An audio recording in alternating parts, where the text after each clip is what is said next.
I'm Dr. Lily Krug, though most people just call me Lily these days. After years of saving lives, I now mostly deal with paperwork at a local hospital and occasionally help out new doctors. But today isn't about any of that. Today, I'm getting ready to meet Amy, my son Scott's fiancée. My usual home is under renovation, so I'm staying in this small, simple rental. It's not much, but it's comfortable enough for the time being. To make the meeting special, I decided to bake my famous apple pie.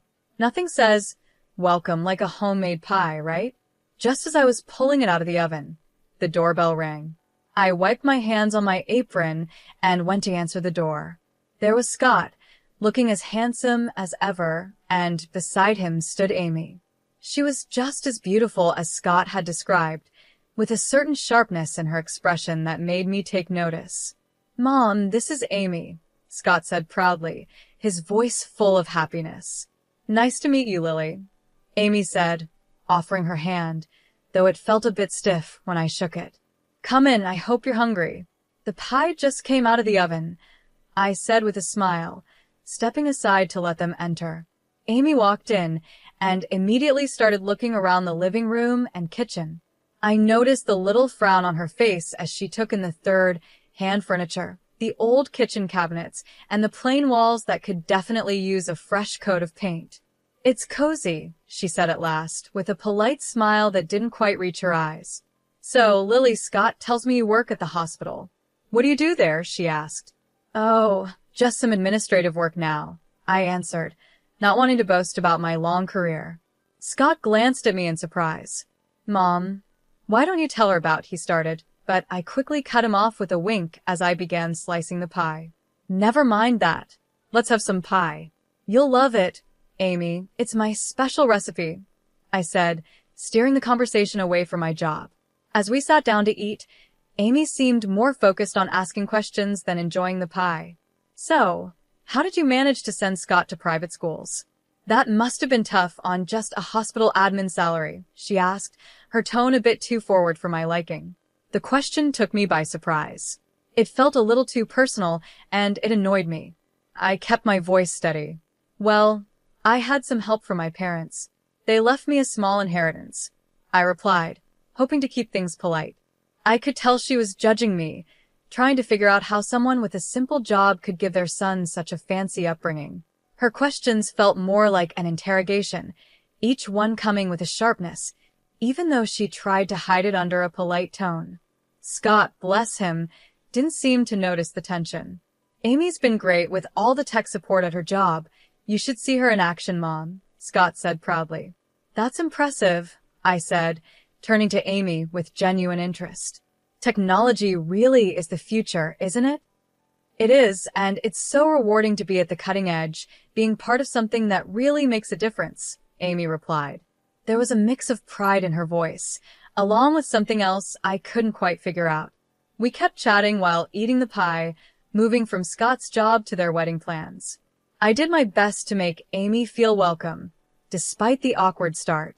When it was time for them to leave, Scott hugged me tight, but Amy's goodbye felt cold, her smile practiced but not reaching her eyes. As I washed the dishes, I made a mental note to stay alert. Scott was my world, and I wasn't going to let anyone mess with his happiness.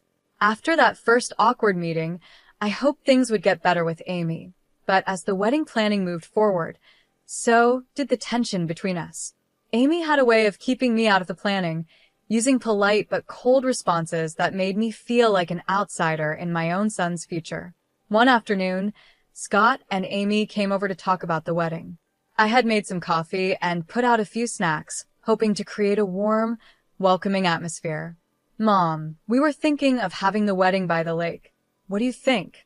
Scott asked, spreading out photos of the venue on the coffee table. Before I could answer, Amy quickly added, "Oh, Lily, it's a bit far from the city. I'm not sure if all our guests would like the drive. We're thinking of a downtown spot, right, Brian?" Her tone was casual, but her words cut me off before I could share my opinion. I kept my voice steady. "The lake sounds beautiful, Scott. It would make for some lovely photos, and a little drive wouldn't hurt anyone." Amy laughed, a high-pitched sound that grated on my nerves. Oh, but you know how bad traffic can be. We wouldn't want our guests stuck on the road all day. I held back a sharper reply and forced a smile instead. Well, downtown is nice too. Lots of great places there. Scott glanced between us, sensing the tension, but didn't say anything. He had always hated conflict, especially when it came to the people he cared about. Right, well, Amy's been looking into some great downtown venues, haven't you, babe? He said, giving her a supportive smile. Absolutely, Amy replied, flipping her hair over her shoulder. And Lily, we're also thinking of a modern theme for the wedding. Very sleek, very elegant. I'm guessing you'd prefer something more traditional. Her eyes glanced at my old coffee mugs and worn tablecloth, her words dripping with subtle judgment. I clenched my jaw, feeling the sting. I like modern just fine, I said, keeping my tone steady. The most important thing is that you two are happy. That's sweet of you, Amy said, her smile tight. We're just aiming for something more current. It's all about the image, after all. As they continued discussing wedding details, I nodded along, but my thoughts were elsewhere.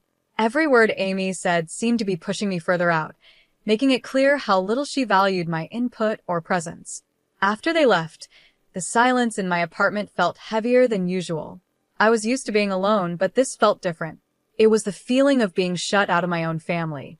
I poured myself a glass of wine and sat by the window, watching the streetlights flicker on.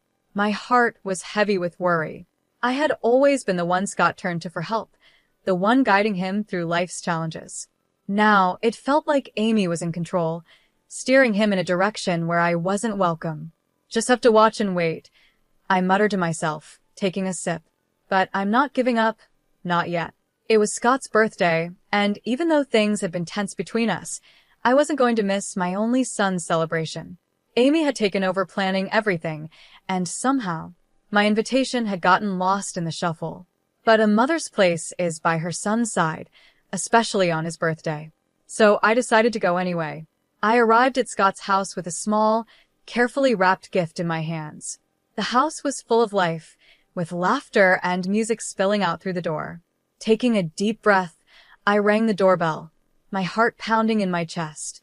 Crashing a party was one thing, but crashing your own son's party without an invite? That was another level. Amy opened the door, and her smile faded a little when she saw me. Lily, what a surprise. We weren't expecting you. Her words stung, but I held my composure. Wouldn't miss my son's birthday. Where's Scott?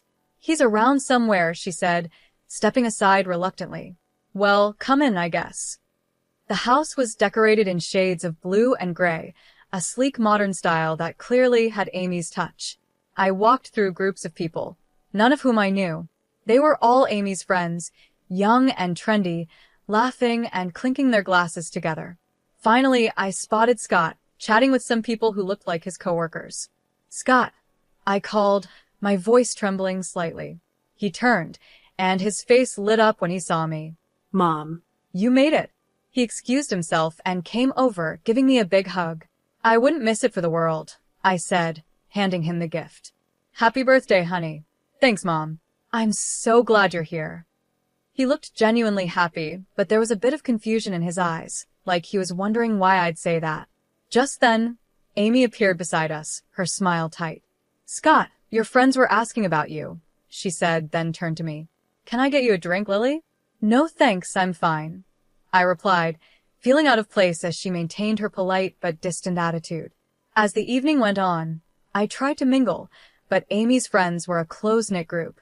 Every conversation felt strained, and Amy often stepped in to either pull Scott away or take over the conversation with stories of her job and their future plans. At one point, I overheard Amy talking to a friend. Her voice was just loud enough for me to catch. Yeah, it's a bit awkward that she showed up. I didn't think she'd come, considering the vibe. Her words felt like a slap. I wasn't just uninvited, I was unwanted. My presence was making her uncomfortable, maybe even embarrassing her in front of her friends. The realization hit hard, and I found myself retreating to a quiet corner, holding a drink I didn't even remember accepting. A little while later, Scott found me alone, his brow furrowed. Mom, are you okay? You seem a bit off. I forced a smile, not wanting to spoil his day with my feelings. Just a bit tired, that's all. It's been a long day. Do you want to stay longer, or would you like me to drive you home? His concern was real, but the last thing I wanted was to pull him away from his friends. No, you stay. Enjoy your party. I'll catch a cab, I said, standing up. I just wanted to see you and wish you a happy birthday in person. He hugged me again, looking a little worried. Thanks for coming, Mom. I love you. I love you too, honey, I said, holding back the sadness as I left the party. I love you too, baby. Always. With that, I slipped out the door, the sound of laughter echoing behind me as it closed. The night air was cold, but it was a relief compared to the warmth of a party where I felt like an outsider. The next morning, just one day before Scott's wedding, I was in my kitchen, the soft hum of the refrigerator the only noise in the quiet room. Then, I heard a knock at the door. Expecting it to be a delivery, I wiped my hands on my apron and went to answer it. To my surprise, it was Amy, standing there alone, her face serious, which didn't seem like a good sign. Amy, what brings you here this early? I asked, keeping my voice polite. Without waiting for an invitation, she stepped inside, her eyes quickly scanning my modest rented apartment, her disapproval barely hidden. Lily, I'll get straight to the point. I'm here to make things easier for everyone. I have a proposal for you, she said. Oh, I replied, my curiosity piqued, though I could feel a chill running through me.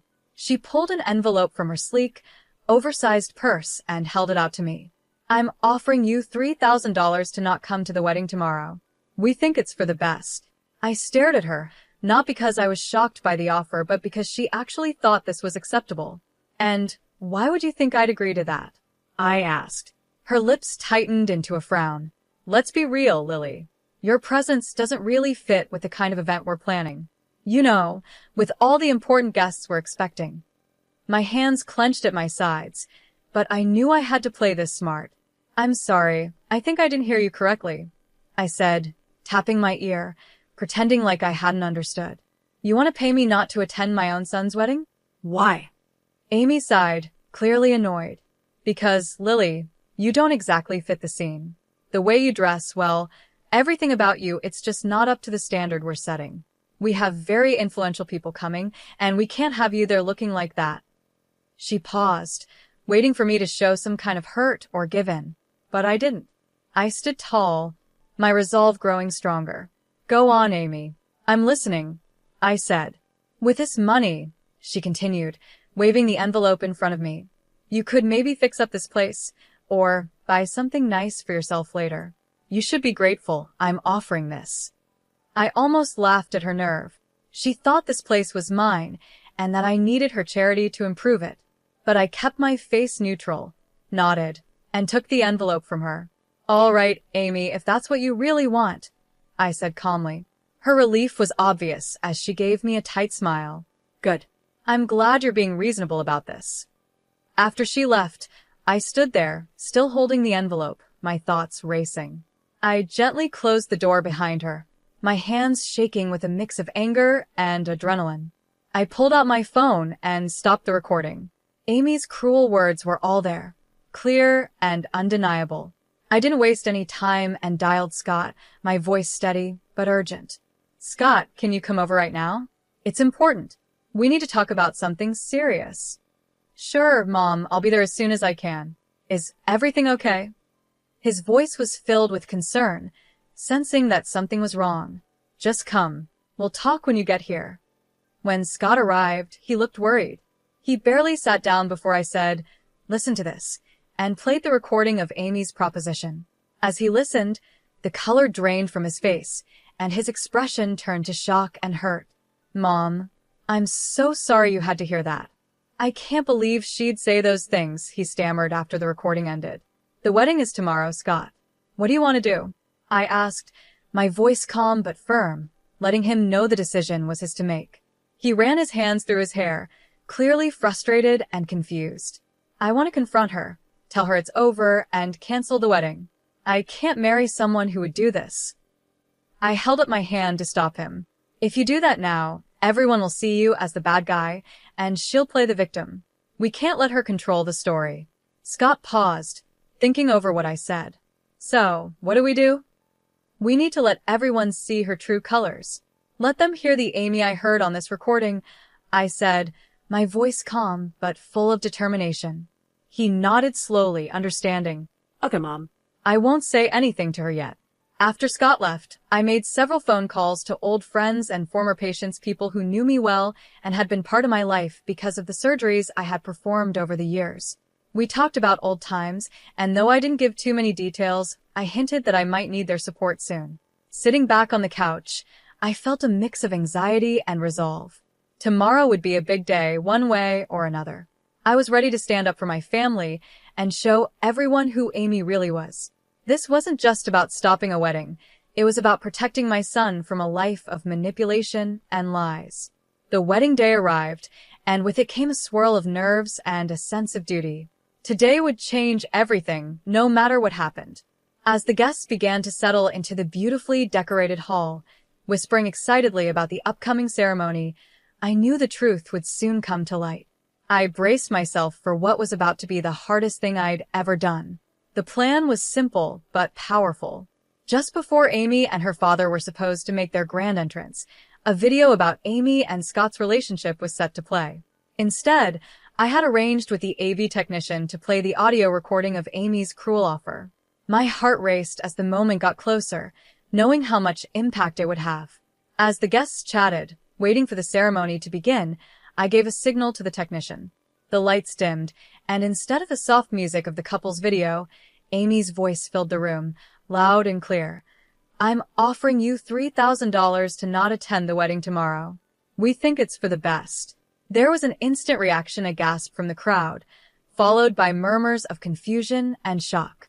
People looked around, trying to understand what they had just heard. Then, the doors opened for Amy's entrance with her father, the timing perfect. The room went silent as they walked in.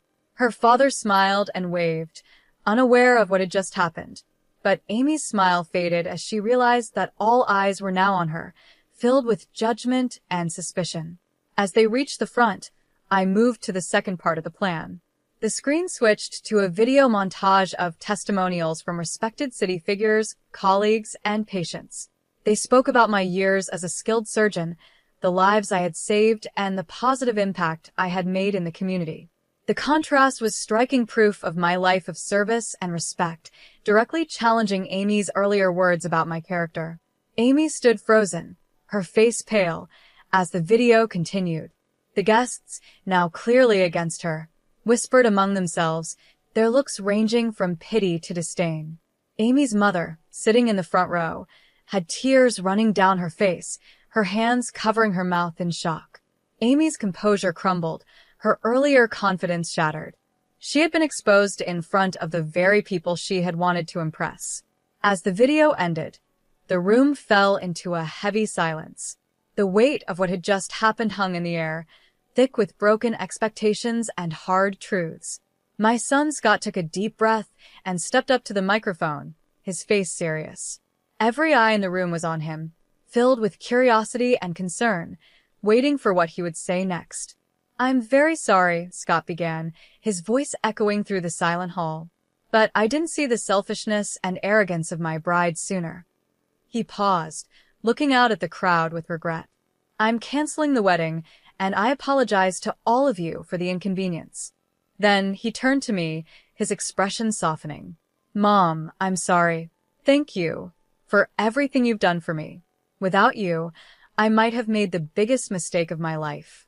His voice cracked a little, and my heart filled with both pride and sadness for what he was going through. A soft murmur of support rose from the crowd, and some guests stood up, applauding his courage. A tear slipped down my cheek as I watched my son, standing strong and showing the values I had always hoped to instill in him: integrity and strength. At that moment, Amy, who had been standing off to the side, broke down in tears. "I didn't know about your mother's background," she sobbed, her voice desperate. "This changes everything. Please, Scott, can we just talk about this?" But Scott shook his head, his decision firm. "There's nothing left to talk about, Amy. It's over. Even her parents looked at her with shock and disappointment, clearly stunned by her actions. They, too, seemed caught in the uncomfortable position of seeing their daughter's mistakes laid bare in front of everyone. Frustrated and embarrassed, Amy's emotions boiled over. "This is all your fault," she yelled at me, pointing a trembling finger in my direction. Her voice was raw with anger. "You've ruined everything." With those final words, she ran out of the hall, her sobs echoing behind her as the door slammed shut. The room was left in silence, everyone processing the unexpected drama. I moved to Scott's side, putting my arm around him. "You did the right thing," I whispered, feeling the weight of the day pressing down on both of us. He nodded, wrapping his arm around my shoulders. "Thanks, Mom. I couldn't have gotten through this without you." As the guests slowly began to leave, many offered quiet words of support or simply gave us a reassuring squeeze on the shoulder. I felt a mix of relief and deep sadness. The day didn't go how any of us expected, but truth and honesty won in the end. Scott was hurt, but he was free from a future that could have been much worse. After everything settled down, I finished the renovation of my house. It's beautiful now, a place full of peace and light, just like this new chapter of my life. 3 years have passed since that day. Amy, Scott's ex-fiancée, tried reaching out to me a few times, asking for forgiveness, but after everything, I just couldn't. I told her no each time. The last I heard, she lost her job. Her boss had been at the wedding and saw it all. She moved out of the city, and I don't know where she is now. In the meantime, life moved on in the best way possible. I retired from my hospital job, finally giving myself the break I deserved after so many years of work. Not long after, Scott met Janet. She's a wonderful person, kind and beautiful inside and out. They got married last spring, and it was the kind of wedding we had always dreamed of, full of love, laughter, and real happiness. Janet respects me deeply, and we've built a strong bond. It's such a joy to see Scott happy and in a relationship where they truly complement each other.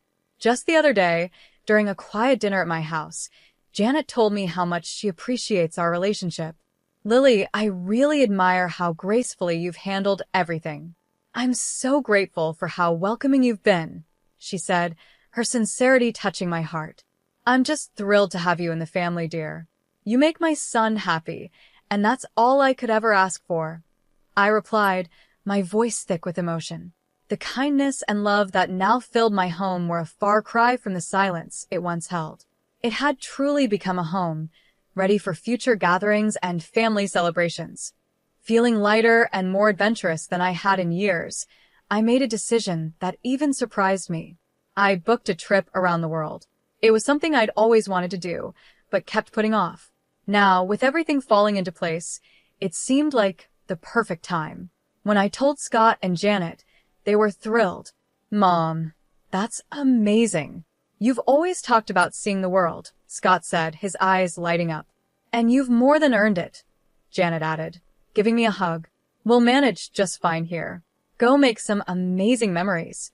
So here I am, finalizing itineraries and packing my bags, ready to explore the places I've only read about or seen in pictures. It feels like I'm not just traveling to new countries, but also stepping into a new phase of life, one where I can simply enjoy and embrace the beauty of the world.